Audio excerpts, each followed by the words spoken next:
Timor Leste lepas dari Indonesia berkat campur tangan tiga negara ini. Salah satunya incar kekayaan Timor Leste. Timor Leste diakui sebagai negara merdeka pada tanggal 20 Mei tahun 2002. Sementara pemerintah Indonesia bersama TNI dan Polri resmi meninggalkan negara ini sejak September tahun 1999.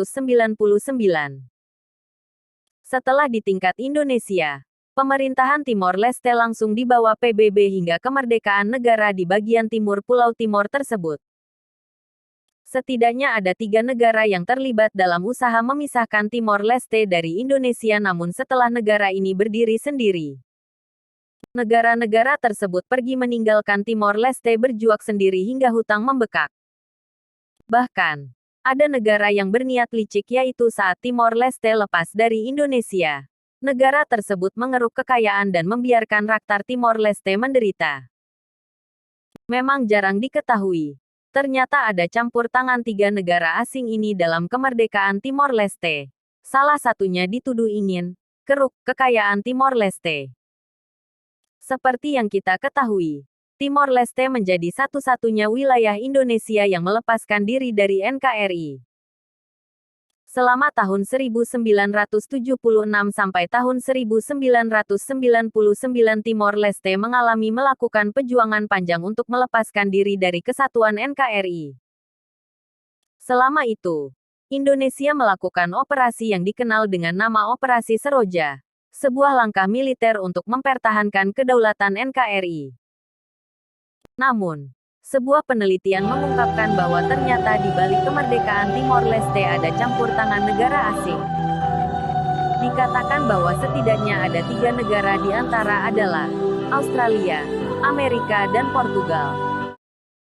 Ketiga negara tersebut dianggap memiliki peranan besar dalam kemerdekaan Timor Leste, dengan dipicu oleh banyak faktor. Pertama, faktor sumber daya di Palung Timor yang sangat diinginkan oleh Australia.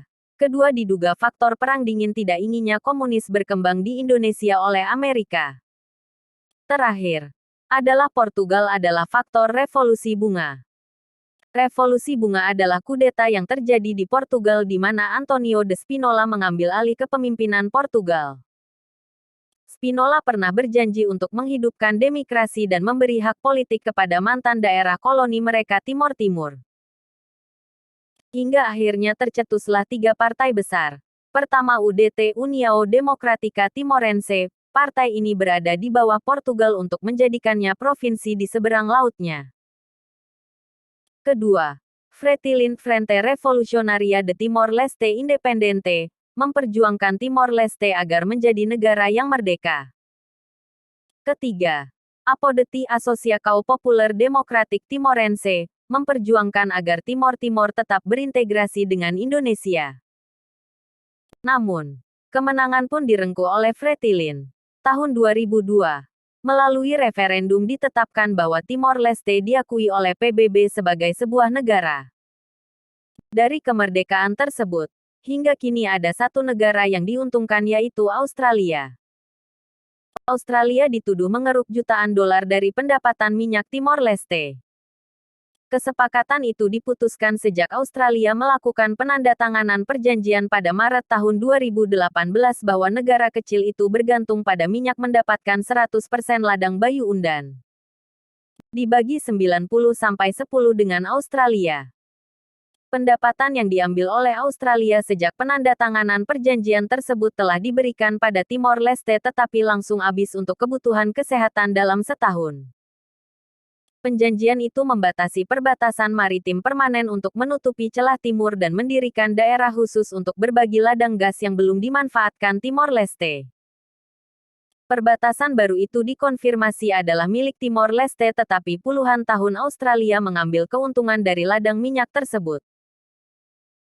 Pada saat penandatanganan Australia menyatakan, perjanjian itu tidak akan berlaku sampai kedua negara meratifikasinya. Namun, pemerintah Australia gagal meratifikasinya. Penundaan itu membuatnya menarik keuntungan dari ladang Bayu Undan, yang sebelumnya telah dibagi 90-10. Timor Leste dulu merupakan provinsi ke-27 Indonesia, dengan nama Timor Timur.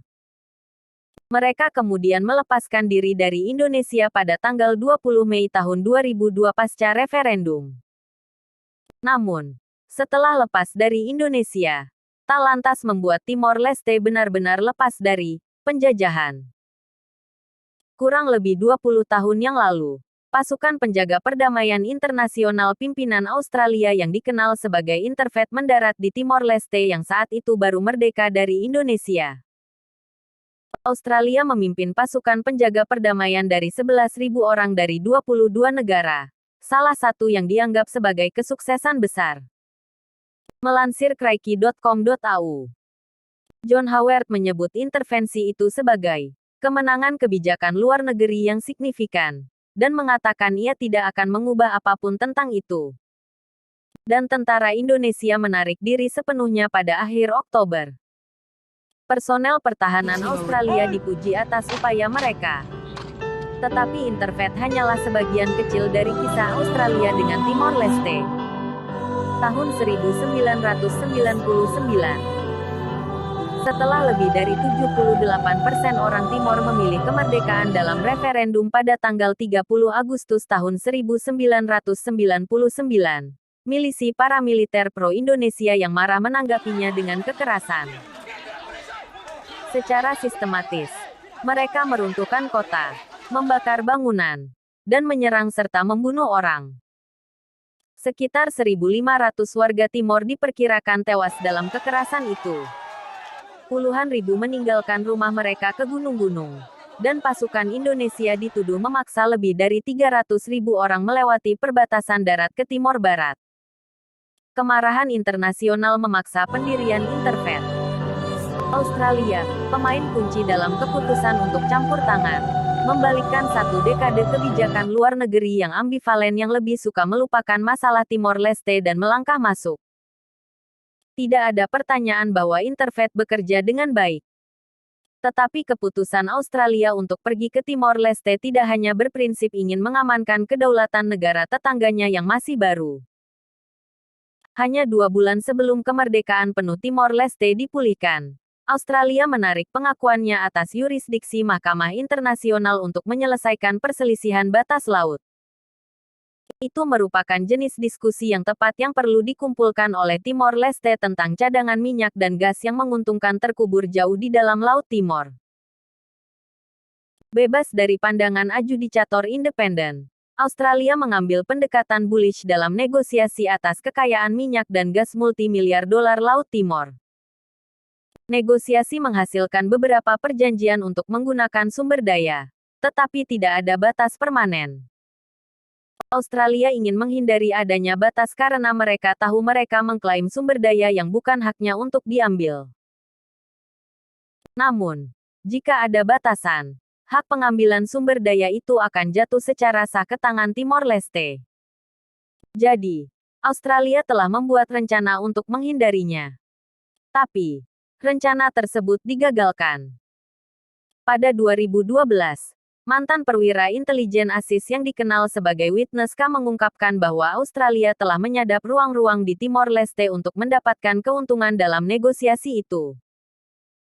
Saat adanya renovasi pembangunan yang didanai bantuan, Australia mengirim teknisi untuk memasang alat-alat pendengaran agar Australia mendapatkan informasi yang dibutuhkan untuk mengubah negosiasi dengan cara mereka. Timor Leste kemudian merobek-robek perjanjian pengaturan maritim tertentu di Laut Timor, CMATS, dan membawa Australia ke Den Haag untuk konsiliasi. Langkah itu pada akhirnya akan menarik batas maritim bersejarah yang permanen di tengah Laut Timor, menempatkan hampir semua sumber daya daerah yang sangat berharga di pihak Timor Leste. Di depan umum, Australia memuji perjanjian landmark tersebut. Namun, secara pribadi, mereka berencana untuk menuntut orang-orang yang mengatakan kebenaran. Witness K dan pengacaranya Bernard Collaery, yang kemudian menghadapi dakwaan. Perdana Menteri Timor Leste saat itu, Mari Alkatiri, menyebut penyadapan itu sebagai kejahatan, yang ditanggapi oleh Alexander Downer dengan menuduh Timor Leste menyebut Australia pengganggu. Yang merupakan kesalahan. Menteri berkata, ketika Anda mempertimbangkan semua yang telah kami lakukan untuk Timor Timur. Bantuan Australia sebelumnya. Menurut Downer, melisensikan Australia untuk memperlakukan Timor Leste seperti yang Australia inginkan setelah pasukan Interfed pergi. Ini termasuk memaksa persetujuan untuk pencurian minyak yang dilakukan Australia. Tahun 2019 lalu, PM Australia Scott Morrison dan Cosgrove menerima undangan Timor Leste untuk menyaksikan perayaan Hari Referendum Timor Leste, dikabarkan 100 kepala negara diundang. Mereka akan disambut dengan hangat di Dili. Datang untuk menghargai bantuan Interfed.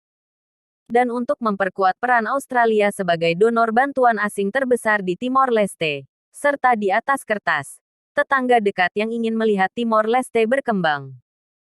Tetapi Witness-K dan Kolaeri terjebak dalam proses hukum yang berlarut-larut dan membingungkan. Perjanjian perbatasan yang dimenangkan dengan pahit tetap tidak diratifikasi oleh Parlemen Australia. Dan sampai saat itu, Australia terus memperoleh jutaan dolar per bulan dari Laut Timor yang telah disepakati bukan milik Australia. Diperkirakan secara konservatif 60 juta dolar. Jumlah yang Australia ambil melebihi jumlah bantuan asing senilai 95,7 juta dolar yang telah Australia janjikan ke Timor Leste antara 2018 dan 2019. Pada penandatanganan perjanjian perbatasan pada bulan Maret tahun 2018, Julie Bishop memuji babak baru dalam hubungan bilateral. Dia benar. Australia telah membalik halaman kemuliaan Interfed. Dan sekarang hanya melihat kisah menyedihkan mencuri kekayaan, memata-matai teman dan menuntut orang-orang yang berani mengatakan yang sebenarnya. Asteris.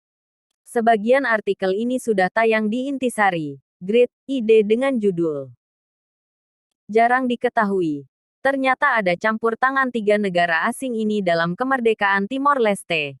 Salah satunya dituduh ingin keruk kekayaan Timor Leste.